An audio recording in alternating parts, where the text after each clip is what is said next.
doing? Like, what are the dynamics of this place? In other words, how do characters, individual characters, and groups of characters interact in interesting ways? And what are the power dynamics of the place, right? Like, how is the power distributed? Who has power over others? In what way do individuals have power over groups, or the group have power over individuals, right? Which is what we're going to look at today as we read. So you have a T-chart, and it is individuals' power and influence on the group, and groups' power and influence on individuals. We're going to read the rest of the story of the fight. And as we read it, I'm going to ask you to stop in different places and talk, and we're also going to jot, all right? We're going to jot some things on this T-chart, and I'll help you do some of that thinking with you as we get there, okay? So be ready to write on that T-chart as we go. So let's go ahead and remind ourselves where we were. We were reading about, I think we ended about here. So someone said something to me, I smiled and nodded. This is Will, remember, and he was afraid, right? He knows he has to fight. He's in a situation where he doesn't want to. In 3 hours, I'm going to be in a real fight with real fists, and there's no way out of it. Okay? So, before we even start, is there any way in which at this point in time we already know that there is a power interaction between individual and a group here?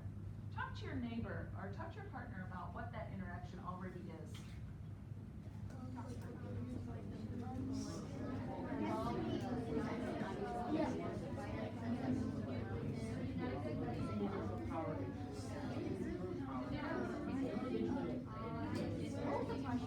The question is, how is either the individual exerting power on the group, or how is the group exerting power on an individual?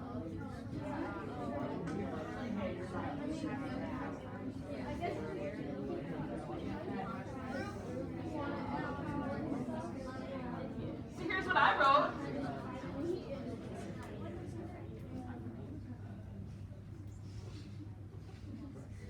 Did you say this? I heard this from several of you, right? The group is pressuring Will. Whoops. Goes over here. The group is pressuring Will to fight. So here we have the group pressuring Will. And I have some evidence for it. I also want you to be looking for evidence as you're looking at the story today. Here's the evidence I chose. He says, there was no way out of it. There it is right there at the end of the last line we wrote, or we read. So here, do you understand what we're doing now? So the ways the group influences individuals go over here. The ways individuals influence group. Let's keep reading. Here we go. Let's find out what happens to this kid.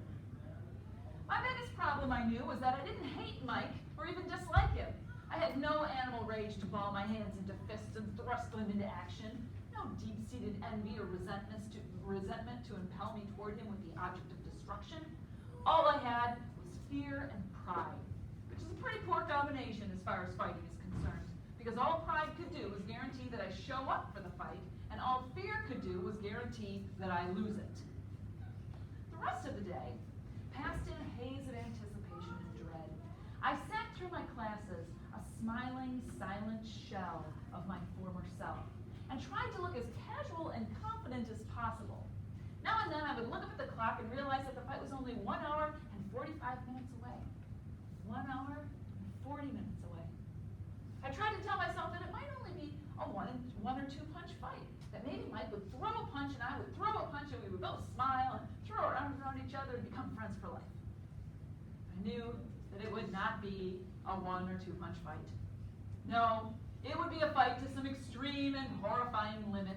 A fight to unconsciousness or hospitalization or reconstructive surgery. During my walks from class to class, I discovered that most of the 8th grade had taken sides, and that my side consisted of me, a foreign exchange student named Hans, and 2 girls whose hearts I had not yet broken. The rest of my peers were massed behind Mike, eager to see me put in my place once and for all. Share what you're thinking with your partner right now.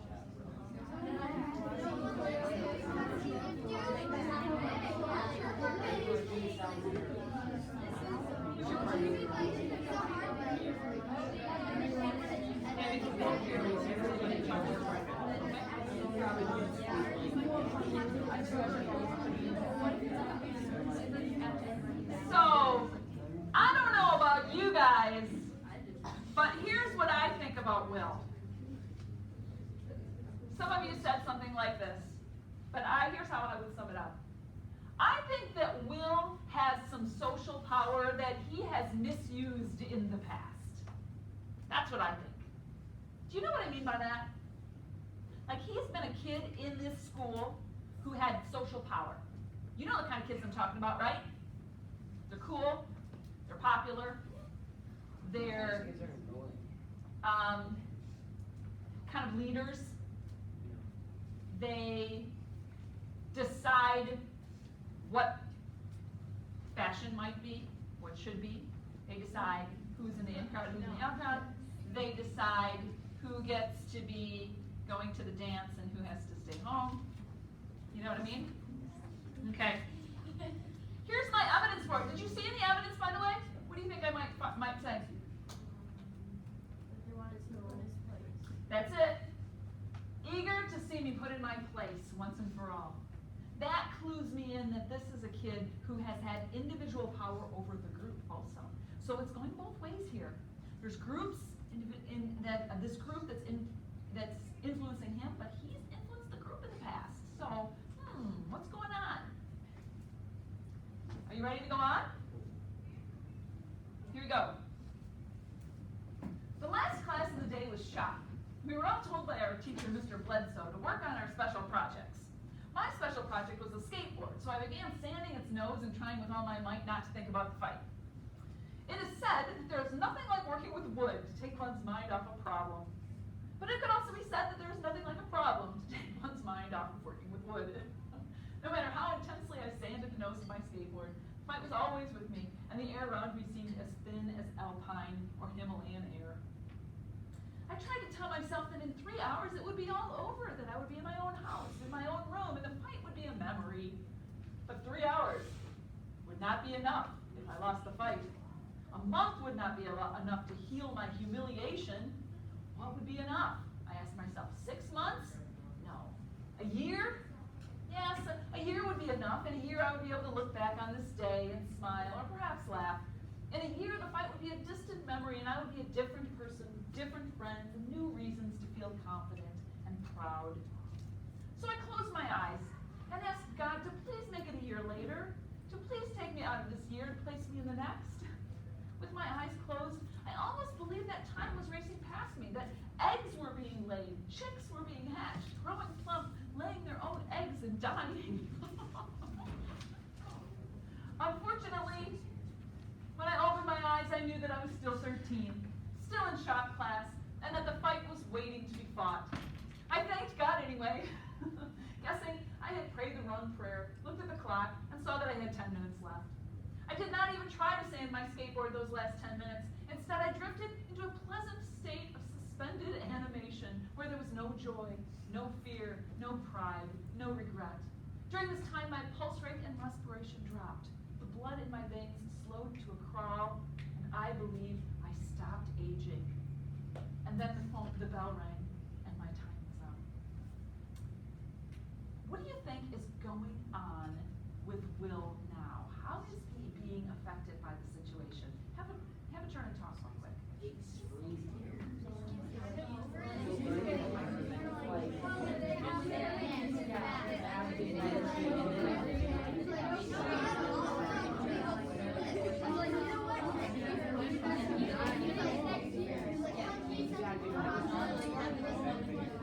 So, I think that this situation, the group pressuring Will to fight, is having physical effects on him. Don't you think? Yeah. Definitely there's pressure being exerted. Will almost shuts down out of fear. I think that's what's going on here. He's in a state of suspended animation where he can't feel anything, and he feels like his pulse is literally stopped. He feels dead, but not. So clearly, there's some group power being exerted on him at this moment, right? Go ahead and add that. Yeah. He could be, but we don't have his perspective, do we? Because this isn't a story about Mike. This is a story about Will. And so we have to keep the perspective of our narrator, because that's who is our subject, right?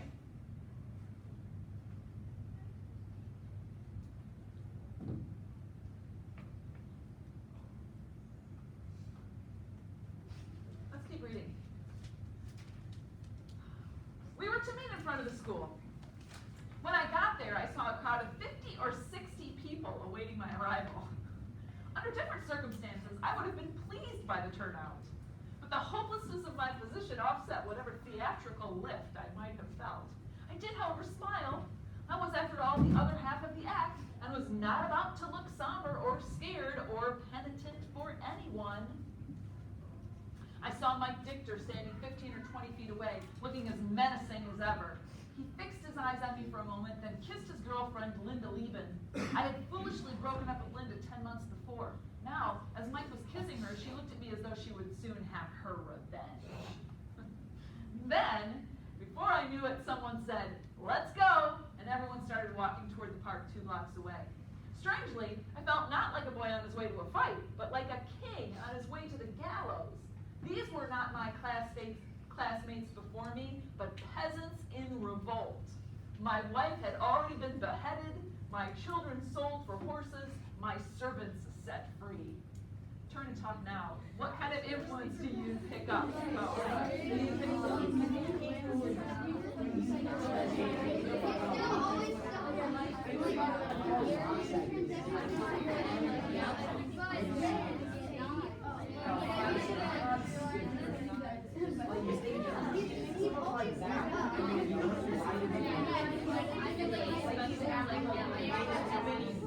All right, I'm going to share with you some things I noticed in the evidence for it, but if you come up with other things, or if you've talked about other things, you share them, okay, in just a second. So I think that the group expects toughness on Will's part, and he puts on the act. He continues to fake it. He's not about to look somber for anyone, so he continues to fake it, right? That's more of the group influencing Will.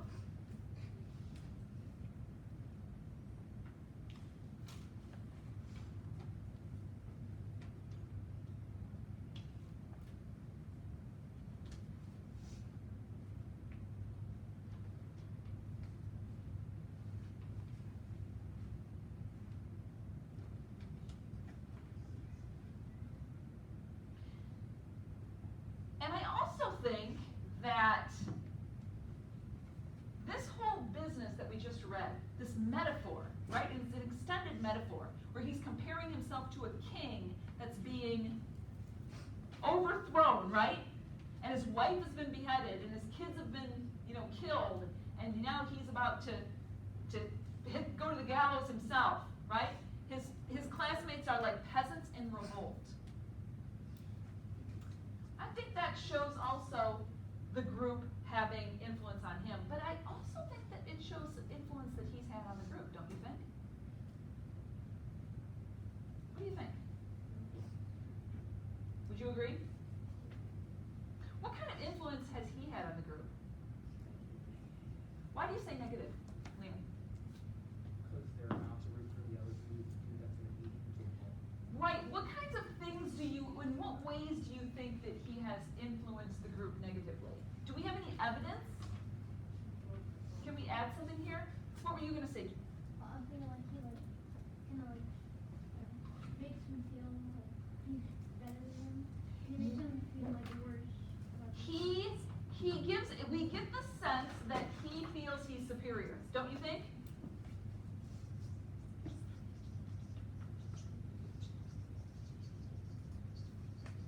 What's your evidence for that? Can you find a line that proves it, or that shows us?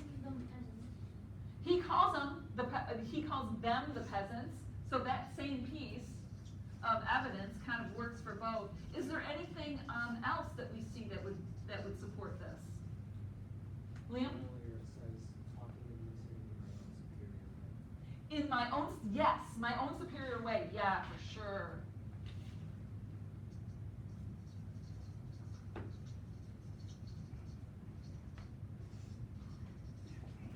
Has he always been a nice guy? What do you think? I think he wasn't, Why? because somewhere up there it says like the only people on his side were like the foreign exchange student and the two girls that he has to play with the heart stuff. Yes, so what does that tell you about his relationship with girls? He's a player. He's a player, so what does that really mean? He likes to date many girls in like a short amount of time and just goes on and on, breaks everyone their hearts. So he's a heartbreaker? Yeah. And is he nice? No. I mean, that's not a nice thing to do, right? He's, I'm just gonna say he's not so nice, right? We have two examples of the girls, actually. We have the one where the, only two girls without broken hearts. And then there's also the other girl, what is she? Linda. And then there's also where he always posts likes. He what?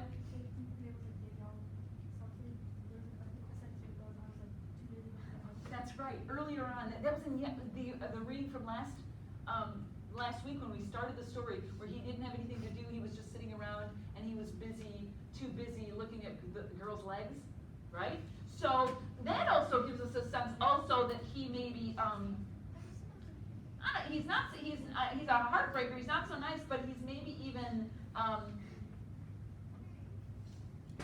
what's the word for that when you like treat girls or women like they're not people? Thirsty. He's not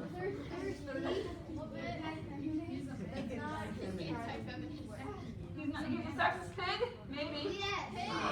All right. Maybe. Well, but let's keep reading and see what happens. Okay. So where did we leave off?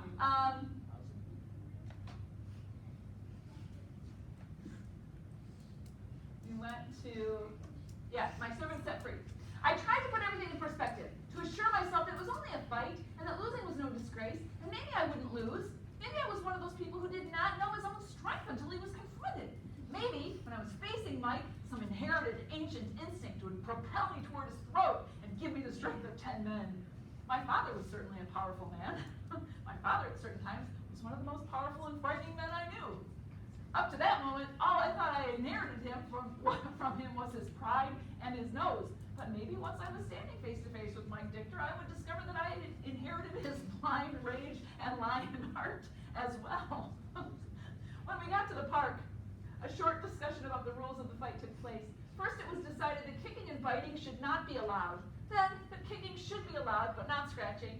During this time, I was standing by a stone water fountain, breathing slowly and wondering when the blood of my father and his father's father was going to show itself. I still couldn't summon enough rage or fury or indignation to make me want to fight Mike or anyone else.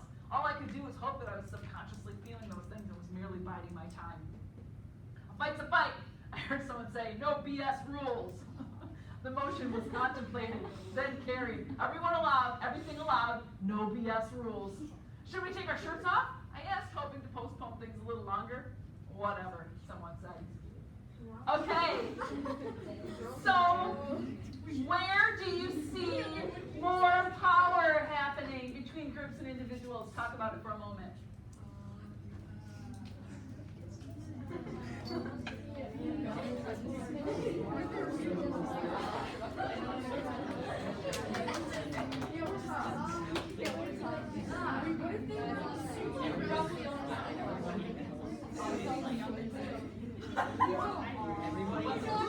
Everybody else is like they're deciding.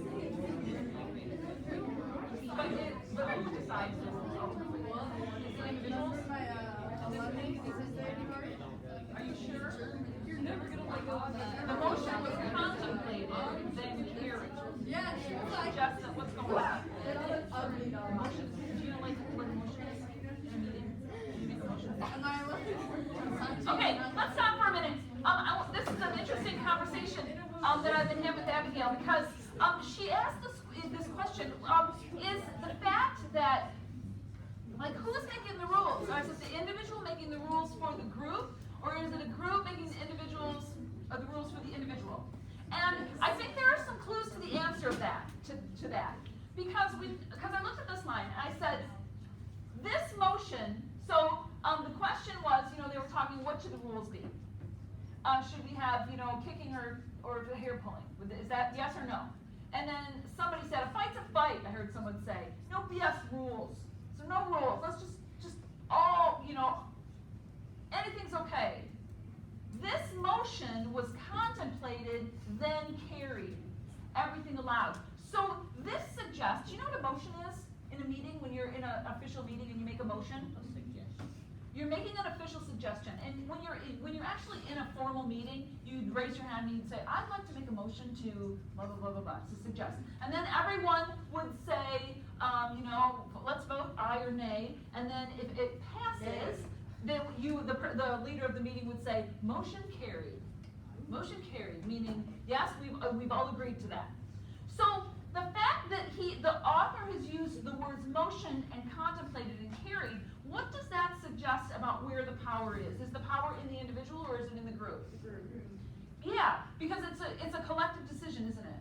It's kind of like a democratic decision. They're talking it up and they all decide. Okay, we decide, no rules. So I think this is the group making the rules, and they decide no rules. And there's the evidence, pretty obvious, right? No BS rules. I won't write the word out, but there it is. Are we in the? Yeah, you know. Yes. When I think of BS, I think of. Oh, no. They're going to be right there.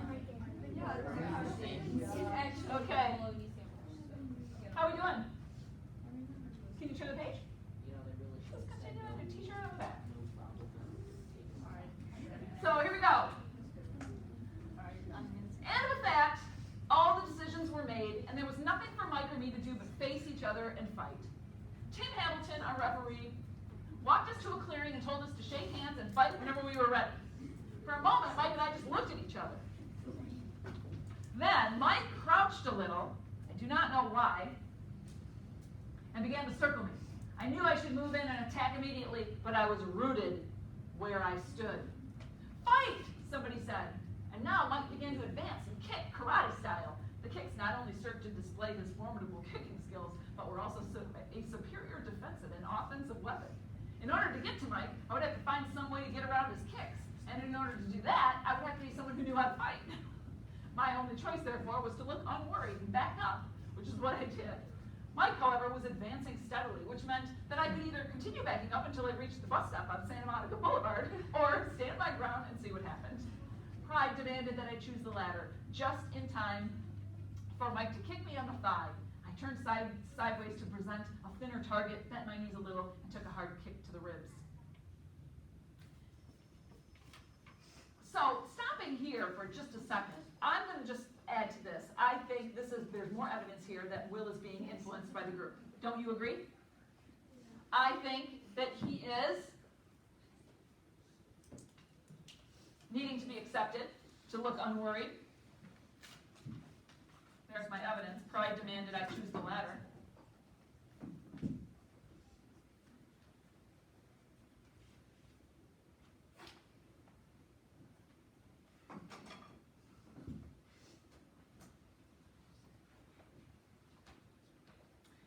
And then, things began to happen very quickly.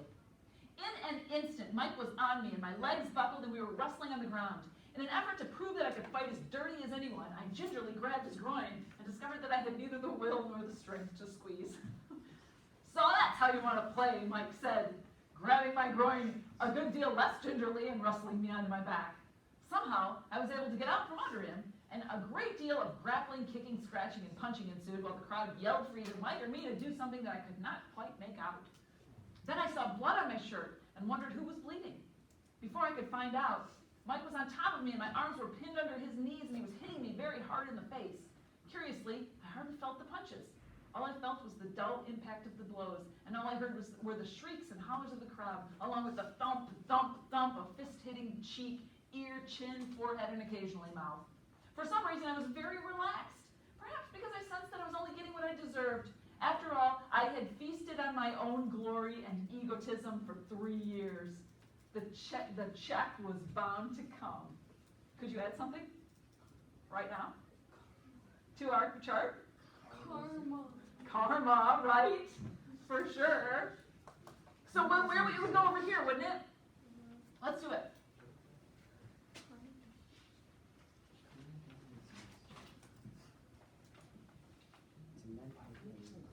Just like the records and invention, and then you can just take the crap out. By stupid people to explain their Plus failures. his glasses, like, then you'd have like a little windshield. I'm just going to put clearly, I think he's a bully. Wait, yes, Joe. I think he's been a bully.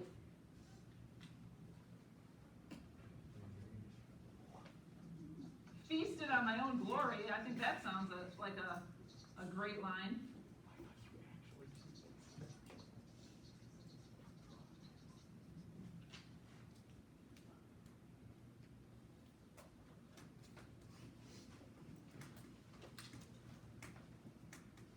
Kill him, I heard Linda Lieben cry. Kill him! So Mike reached back and hit me on the side of the head with the hardest punch he'd thrown yet. Give, he said. I shook my head. Okay, he said, reaching back to kill me again.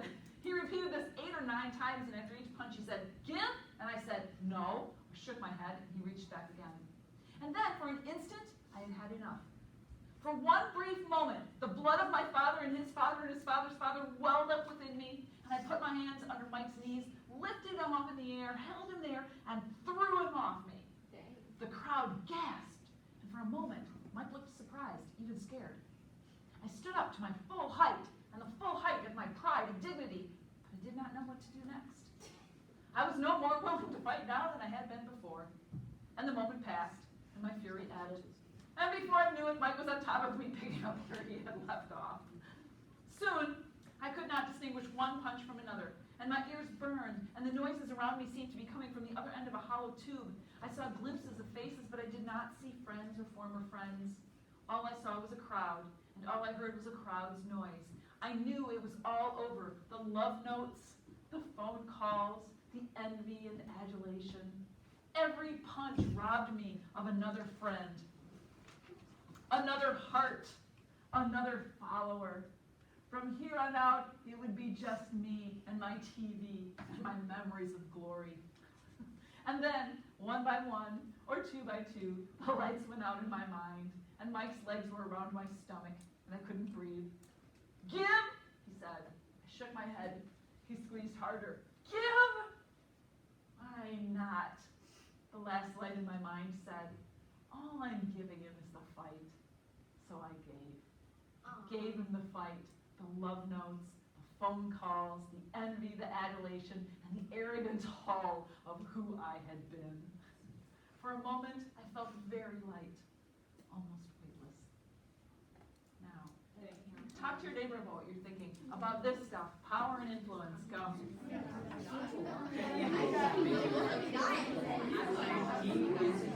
He's like, oh my gosh, I was on the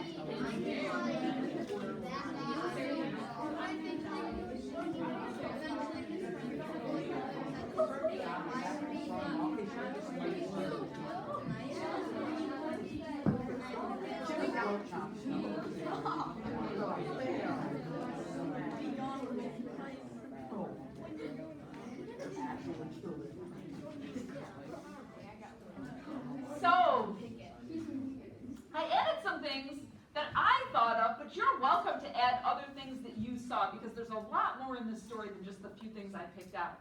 But I did add that I think there's a line in here where, do you remember where the girl, what's her name, Linda? She's yelling, kill him, you remember that? Yes. She's on the sidelines, kill him, kill him. And Mike actually listens to her, doesn't he? He actually starts hitting harder when she says that. So I really do think that bullies, individual bullies, do have an influence on this group. I think that this is a group that's willing to follow bullies. And she's one. Right? There's the evidence of killing. I also think that clearly this is a group that has revolted against, this is a kind of a revolution against Will, who has been a bully himself. The envy and the adulation were over. They were no longer going to wish they were him. And finally, at the end of the story, I think this is really interesting, there's the individual's power. At the end of this story, it ain't much, right? Will really has lost his power over the group by the end of it. He becomes an outsider, at least in his own mind. You know, whether it becomes true later as we see him in other stories, we don't know yet. But at least at this point in the story, and in his own mind, he seems to have lost his influence. Just me and my memories of glory, right? He's going to be alone. What do you guys make of the last line? For a moment, I felt weightless. What do you think, Ananya? Either physically he's left to go unconscious, or maybe eventually he's like let go of all his burdens and feels like. Oh, I like that. Let go of his burden. What kind of burdens would those be, maybe? In what ways might he be letting go of a burden? Yeah, Grace? The pressure to be cool. Pressure to be cool. Anything else? Shout it out. What do you think, Liam? Said arrogant hall, so. Yeah. The arrogant hull. Do you know what a hull is? A hull is a shell, right? So the arrogant hull of himself is like whatever the shell of what he used to be is kind of gone. He has had to get rid of it. It's like when you like a snake sheds its skin almost, where that hull is shedded, who he used to be, and now he has to be someone maybe more authentic, maybe nicer to girls, maybe, you'd hope, right? We'll see. But I think it's really interesting. You guys, isn't this interesting word to think about power? Now, we are out of time today because this was a really long lesson, but I think it was worth it because it's interesting stuff to think about, and this was a really good story for it. So, as you're reading your books tonight, you're going to go home and you're going to read another 20 or 30 to 40 pages. What I want you to do is do some work that shows thinking about power relationships in your book, okay? It could be relationships between how individuals impact groups in positive ways. You can have positive leaders, right? Like a Martin Luther King, for example, who is a leader who inspires others to do great things and has influence on a group. On the other hand, you can have a group that has influence on individuals in a pretty negative way, like a group that bullies a single kid who's a target. You can have different ways that these power relationships play out. Like in this story, what Will exerts power on the group becomes the group then coming back and exerting power on him, right? So it's a kind of a retaliation. And it ends up with him losing his power ultimately. Even though he had more power at the beginning, now he has less. You see? Yeah. Will he be able to retaliate back? Because in the beginning, it was like the group kind of ignoring him because he wasn't popular. So kind of like retaliating by getting in, and then they retaliate by getting out. Well, that's interesting, isn't it? Because that was the first story we read, popularity. And we saw how Will gained his popularity in very clever and interesting ways. And the question, so the question is, well, is Will going to be able to do that again? You know, I think that's open for discussion. We don't know yet, right? I wasn't here. All right, let's go back to our seats and plan our work for tonight. I want you to talk to your neighbor about it. What? Good afternoon.